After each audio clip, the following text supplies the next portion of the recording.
ગીર ગઢડામાં બાઇકની ઉઠાંતરી કરતા બે તસ્કરો ગીર ગઢડા તાલુકાના ધોકડવા ગામે સોરઠ એગ્રો નામની દુકાનની બહાર બાઇકની ઉઠાંતરી કરતા બે તસ્કરો ત્યાં સીસીટીવી કેમેરામાં કેદ થયા છે। બંને તસ્કરોને દુકાન માલિકે ગણતરીની જ મિનિટમાં ઝડપી પાડી મેથી પાક ચખાડી પોલીસને સોંપ્યા છે। ધોકડવા ગામથી થોડે દૂર બાઇક ચોરોને બાઇક માલિકે ઝડપી લીધા હતા। ગીર ગઢડા તાલુકાના ધોકડવા ગામે સોરઠ એગ્રો નામની દુકાનની બહાર બાઇકની ઉઠાંતરી કરતા બે તસ્કરો થયા સીસીટીવી કેમેરામાં કેદ। બંને તસ્કરોને દુકાન માલિકે ગણતરીની મિનિટમાં ઝડપી પાડી મેથી પાક ચખાડી પોલીસને સોંપ્યા હતા।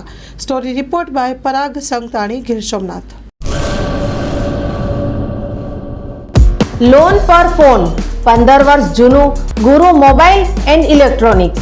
દરેક કંપનીના જૂના અને નવા મોબાઈલ લોન ઉપર મળશે અને ઇલેક્ટ્રોનિક્સ આઇટમો ફ્રીજ, ટીવી, વોશિંગ મશીન। ગુરુ મોબાઈલ એન્ડ ઇલેક્ટ્રોનિક્સ સંતોષી માતાના મંદિર પાસે અને અમારી અન્ય બ્રાન્ચ ગુરુ મોબાઈલ પોઈન્ટ આભા હોટલ નીચે પેટ્રોલ પંપ સામે ભુજ। તો મેળવો લોન પે ફોન અને તમામ ઇલેક્ટ્રોનિક્સ એપ્લાયન્સીસ।